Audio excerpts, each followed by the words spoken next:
আবারও স্বাগত ২১শে বিজনেসের সঙ্গে আছি মহিমা পলি।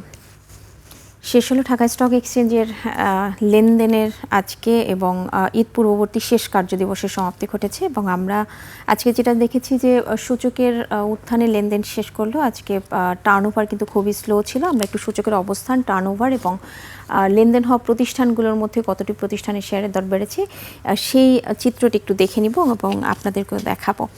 আমরা যদি দিন শেষে আমরা যদি সূচকের অবস্থানটা একটু দেখে নিই, সারাদিন জুড়ে লেনদেন হয়েছে 778 কোটি 71 লাখ টাকার মতো, যেখানে আমরা দেখেছি যে বেশিরভাগ প্রতিষ্ঠানেরই কিন্তু শেয়ারের দর বেড়ে লেনদেনের সমাপ্তি হয়েছে। গত কার্যদিবসেও কিন্তু এর থেকে অনেক বেশি লেনদেন ছিল এবং সেটি কিন্তু প্রায় 900 কোটি টাকার মতো লেনদেন ছিল। দিন শেষে ডিএসইর প্রধান সূচকটি 7 পয়েন্ট পজিটিভ থেকে 5335 পয়েন্টে অবস্থান করছে এবং লেনদেন হওয়া প্রতিষ্ঠানগুলোর মধ্যে দর বাড়ার সংখ্যাটা দেখা যাচ্ছে 175টি, দর হারিয়েছে 131টি এবং অপরিবর্তিত রয়েছে 83টি প্রতিষ্ঠানের শেয়ারের দর। এবং টার্নওভারের কথা যা বলছিলাম, 778 কোটি 71 লাখ টাকা লেনদেনের মধ্য দিয়ে আজকে লেনদেনের সমাপ্তি হয়েছে ঢাকা স্টক এক্সচেঞ্জে। তো দর্শক, পুঁজিবাজার নিয়ে আরও বিস্তারিত জানতে এখন আমরা কথা বলবো পুঁজিবাজার ও কোম্পানি আইন বিশেষজ্ঞ ব্যারিস্টার এ এম মাসুমের সঙ্গে। আপনাকে স্বাগত আমাদের আজকের অনুষ্ঠানে। জি, শুরু করতে চাচ্ছি এই যে গতকালকেই বাংলাদেশ ব্যাংকের যে একটা নতুন প্রজ্ঞাপন, সেটা দিয়ে শুরু করতে চাচ্ছি যে ডিভিডেন্ড সংক্রান্ত নতুন যে একটা নোটিশ দেয়া হয়েছে, যেটি হচ্ছে যে সকল ব্যাংক 2000 কোটি টাকার নিচে পরিশোধিত মূলধন তারা ক্যাশ ডিভিডেন্ড ঘোষণা করতে পারবে না। তো এক্ষেত্রে আসলে আপনার বক্তব্য কি? এটা আসলে কতটা যৌক্তিক মনে হচ্ছে?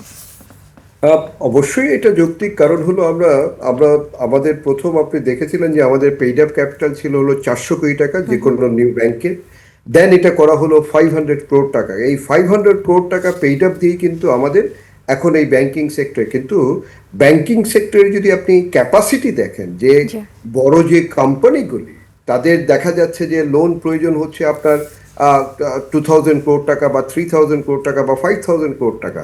তখন এই যে ব্যাংকগুলি আমাদের আছে যাদের পেইড আপ ক্যাপিটাল দেখা যাচ্ছে যে অনেক ব্যাংকেরই, যারা আপনি দেখেছেন যে ক্যাশ ইনজেকশন ছাড়া ওই বোনাসের মাধ্যমেই দেখা গিয়েছে মোস্ট অফ তারা তাদের পেইড আপ ক্যাপিটালটা এক্সটেন্ড করেছে। এখন এর মধ্যে অনেক ব্যাংকই আছে যাদের পেইড আপ ক্যাপিটাল খুবই খারাপ অবস্থা।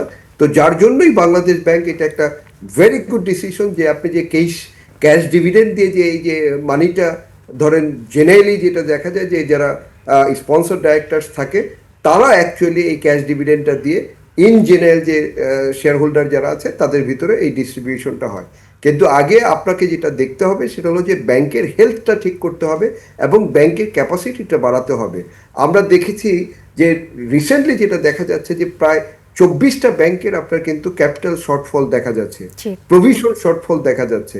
আমাদের ব্যাংকিং সেক্টরে আমরা ওভারঅল দেখলাম প্রায় আপনার যেটা 6,50,000 কোটি টাকা যেই ডিফল্ট নন পারফর্মিং লোন দেখলাম, কিন্তু সেইটাই কিন্তু হবে রিয়েল পিকচার, যেটা কিন্তু পরে আবার 31% মানে 5,00,000 সাড়ে 5 লাখ কোটি টাকার মধ্যে নিয়ে আসছে।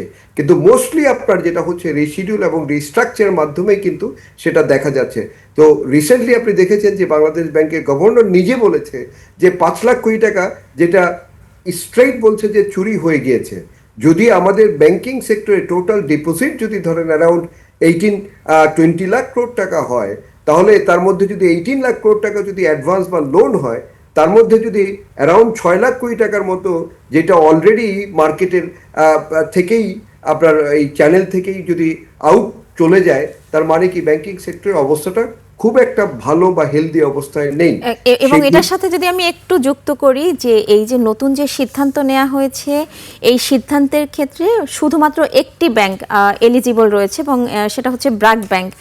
এটা খুবই হতাশার একটা বিষয় যে মাত্র একটি ব্যাংক এলিজিবল এই সিদ্ধান্তের আওতায়। তো এবং সেক্ষেত্রে আরেকটা বিষয় একটু জানতে চাইবো যে এই নতুন সিদ্ধান্তে বোনাস শেয়ার বা রাইট শেয়ারই সুযোগ তৈরি হলো কিনা? এটা একটা জিনিস কি, ধরেন যদি ব্যাংকিং সেক্টরকে দেখেন, আপনি ব্যাংক অফ সিঙ্গাপুর যদি দেখেন বা চায়নার ব্যাংক, এক একটা ব্যাংকের সাইজ হয় 3 ট্রিলিয়ন 4 ট্রিলিয়ন ডলারের তাদের পেইড আপের এবং তাদের ক্যাপাসিটিটা অনেক হিউজ একটা ক্যাপাসিটি, যেটা ইন্ডাস্ট্রিয়ালাইজেশনের জন্য আপনার অনেক সহায়ক ভূমিকা পালন করে। কিন্তু বাংলাদেশে আনফর্চুনেটলি ব্র্যাক ব্যাংক আর ধরেন হাতে গোনা আরো কয়েকটা ব্যাংক আমরা বলতে পারবো যাদের হেলথ মোটামুটি ভালো, বাট তাদের সেই ক্যাপাসিটিটা নেই। নেই। যেমন ধরুন আপনার সিটি ব্যাংক বা এই যে আরো কিছু ব্যাংক আছে যারা এই আপনার নর্মস যেটা যে কর্পোরেট গভর্নেন্স ফলো করে যেই ব্যাংকগুলি রান করেছে সেই ব্যাংকগুলি একটু মোটামুটি হেলদি অবস্থা। আরেকটা যেটা হলো যে এই যে যে আপনি যখনই এই রাইট বা আপনি যদি স্টক ডিভিডেন্টের কথা বলবেন তখনই দেখা যাবে কিন্তু নতুন করে কিন্তু কোনো ধরনের মানি ইনজেক্ট হচ্ছে না, but in the main time কি হচ্ছে যে আপনি প্রিন্ট করছেন। সেটা হলো কি যে আমরা আগে দেখতাম যে পেইড আপ ক্যাপিটাল শুধু বাড়ছে, সেটা হলো স্টক ডিভিডেন্টের মাধ্যমে। পরে একটা স্টেজে যায় যে তার আর এই ক্যাপাসিটিটা থাকে না যে এই প্রফিটেবিলিটি ক্রিয়েট করার জন্য ব্যাংকের। সেই জন্য আমার কাছে মনে হয় যে যারা স্পন্সর অ্যাক্ট আছে তাদেরকে যেটা করতে হবে অবশ্যই নিউ মানি ইনজেক্ট করার বা স্ট্র্যাটেজিক পার্টনার এনে বা রাইট ইস্যুর মাধ্যমে যদি তাদের এই পেইড আপ ক্যাপিটালটা বাড়িয়ে নেয় তাহলে যেটা হবে যে ব্যাংকের ক্যাপাসিটি বাড়বে। এবং সেজন্যই ধরেন আমাদের এই যে 60 ব্যাংকসের দরকার নেই, আমাদের হাইয়েস্ট যেটা 460 বিলিয়ন ইকোনমিতে সেটা আমাদের 20 ব্যাংকস হলেই হয়। এবং সেখানে আপনার এই যে বাকি যে ব্যাংকগুলি আইদার আপনি মার্জার করেন অথবা আপনি অ্যাকুইজিশনের মাধ্যমে এই ব্যাংকিং সেক্টরে একটা ক্লিন আপ অপারেশন আপনার প্রয়োজন, এবং সেটা যদি হয় অনলি তখন কিন্তু আমরা একটা রাইট ট্র্যাকে যেতে পারবো। কিন্তু এই নতুন সিদ্ধান্তে যদি আমরা বিনিয়োগকারীদের স্বার্থটা দেখি, সেটা আসলে কোন দিকে যাচ্ছে বা তাদের অনীহা তৈরি হচ্ছে কিনা এই কোম্পানির প্রতি? আসলে যেটা হচ্ছে কি, যখনই আপনি স্টক ডিভিডেন্ড দিবেন, স্টক ডিভিডেন্ড দেওয়া হলো নাম্বার অফ শেয়ার বেড়ে যাবে, আর নাম্বার অফ যখন শেয়ার বেড়ে যাবে তখন কি আপনার নেট প্রফিট কিন্তু সেটা কিন্তু দেখা যাবে যে ডিস্ট্রিবিউশন যখন হবে তখন কিন্তু কমে যাবে। এবং আপনি দেখবেন যে নেট অ্যাসেট ভ্যালু এই নাম্বার অফ শেয়ার বাড়ার কারণে কিন্তু নেট অ্যাসেট ভ্যালু পার শেয়ারে কিন্তু কমে যাবে। তাহলে যেটা লং টার্মে যদি তার গ্রোথ যদি সে কন্টিনিউ করতে পারে এবং সেই গ্রোথের সাথে সাথে তার যদি রিটেইনড আর্নিংস বাড়ে তাহলে কিন্তু এটা it's going to be a good decision, এটা ভালো হবে বিনিয়োগকারীদের জন্য। এবং কোম্পানির যেটা হলো যে অলওয়েজই কিন্তু আপনার নেট অ্যাসেট ভ্যালু, কোম্পানির ভ্যালু কিন্তু বাড়ছে, তার মানে হলো গ্রোথ বাড়বে। কিন্তু এইটা যদি দেখা যায় অনেক সময় আপনি কোনো ধরনের ধরেন ভিতরে প্রপারলি যদি আপনার ম্যানেজমেন্ট ভালোভাবে কাজ না করে দেখা যাবে যে ম্যানিপুলেশনের মাধ্যমে আপনি শুধু ক্যাশ ডিভিডেন্ড দিয়ে যাচ্ছেন, আপনার নাম্বার অফ শেয়ার বাড়ছে কিন্তু আলটিমেটলি দেখা যাবে যে হেলথ কিন্তু সেইভাবে প্রপারলি কাজ করবে না। সেই জন্য আপনাকে দুটোই দেখতে হবে, যে স্টক ডিভিডেন্ড না, এটা হতে হবে রাইটের মাধ্যমে এই পেইড আপটা ইনক্রিজ করাটা, সেটাই হবে আমার মনে হয় পজিটিভ এবং ভালো দিক। আরেকটা বিষয় যে এই সিদ্ধান্তে ক্যাপিটাল রাইজ করার জন্য নতুন শেয়ার ইস্যু করার আসলে সুযোগ তৈরি হলো কিনা, সেক্ষেত্রে বিদেশি বিনিয়োগকারীদেরই বা আকৃষ্ট করা যাবে কিনা? এইটা ধরেন এইটা একটা ভালো অপশন। আপনি বলতে পারেন যে আমাদের যেই নেট ক্যাপ সেইটা বাড়ানোর জন্য আপনি স্ট্র্যাটেজিক পার্টনার আনতে পারেন। বহু ধরনের মাল্টিলেটারাল যারা কোম্পানিগুলি তারা কিন্তু এই ধরনের ইনভেস্টমেন্টে আসে। তাহলে এখানে যেই কোম্পানিগুলি ধরেন মোটামুটি ভালো, তারা কিন্তু ইজিলি অ্যাট্রাক্ট করতে পারে ফরেন ইনভেস্টমেন্ট।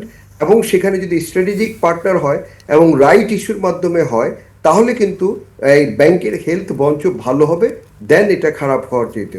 অথবা আপনি আরেকটা কাজ করতে পারেন যে প্রেফারেন্স শেয়ারের মাধ্যমে কিন্তু আপনি আপনার পেইড আপ ক্যাপিটালটা কিন্তু বাড়াতে পারেন।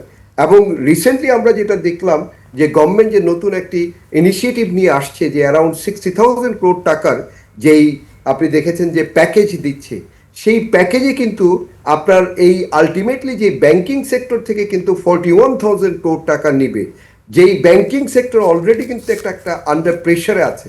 আর 19,000 crore টাকা কিন্তু গভর্নমেন্ট সেন্ট্রাল ব্যাংকের মাধ্যমে দিবে। তাহলে এই যে যে ব্যাংকগুলি যে ভেহিকেল হিসেবে, যে মেকানিজম হিসেবে যারা কাজ করবে তাদের উপরেই কিন্তু অলরেডি আপনি জানেন যে এত হিউজ নন পারফর্মিং লোন এবং যেই ভালোভাবে কিন্তু এই সেক্টরটা কাজ করেনি।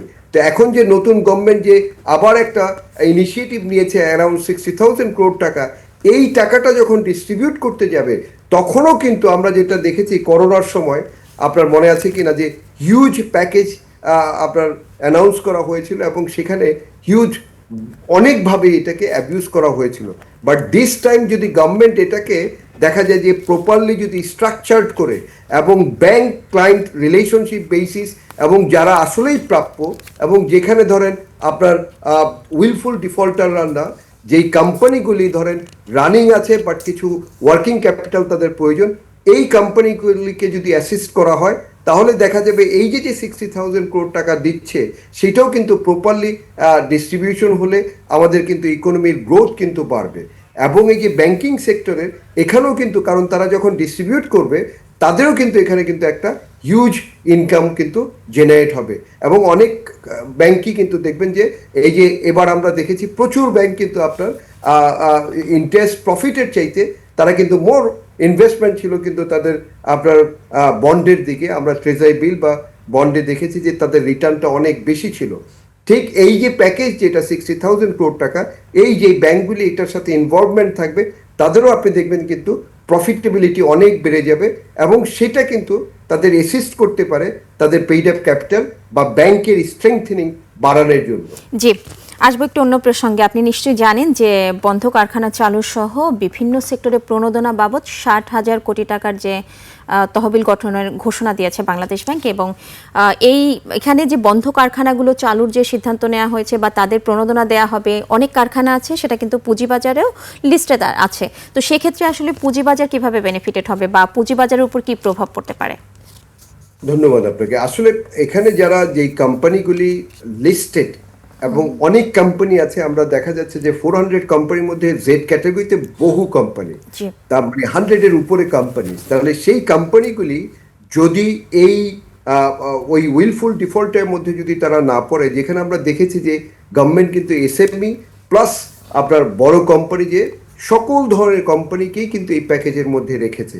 তাহলে এই কোম্পানিগুলি যদি বা তাদের যারা স্পন্সর ডাইরেক্টর বা যারা ম্যানেজমেন্টে বা বোর্ডে যারা ছিল তারা যদি এই স্কিম থেকে বেনিফিটেড বা স্কিম থেকে যদি তারা ধরেন যে কোনো একটা টেনিয়রের মধ্যে, এটা আইদার 3 ইয়ার্স বা 5 ইয়ার্স, তারা যদি আবার তাদের কোম্পানিগুলিকে রিস্টার্ট করে এবং ফাংশনিং করে, তাহলে দেখা যাবে যে এই যে যারা বিনিয়োগকারী যারা অর্ডিনারি শেয়ার হোল্ডার এত বছর ধরে এই শেয়ারগুলি ধরে আছে, দেখা যাবে যে তারা অ্যাটলিস্ট এইগুলি কোম্পানিগুলি যদি ভালোভাবে ফাংশন করে সাথে সাথে তারা যদি প্রফিটেবিলিটিতে আসে তখন কিন্তু ডিভিডেন্ড পাবে এবং এই কোম্পানিগুলি কিন্তু এই ইকোসিস্টেমে কিন্তু বা ক্যাপিটাল মার্কেটের ডেভেলপমেন্টের প্রসেসে কিন্তু অনেক সহায়ক ভূমিকা পালন করবে। জি, আমরা একেবারে শেষের দিকে চলে এসেছি। আপনাকে অনেক ধন্যবাদ আজকে আমাদেরকে সময় দেওয়ার জন্য। জি দর্শক, এতক্ষণ আমরা পুঁজিবাজার পরিস্থিতি নিয়ে কথা বলছিলাম পুঁজিবাজার ও কোম্পানি আইন বিশেষজ্ঞ ব্যারিস্টার এম মাসুমের সঙ্গে। এবার নিচ্ছি একটা বিরতি, ফিরছি একটু পরে, সঙ্গেই থাকুন।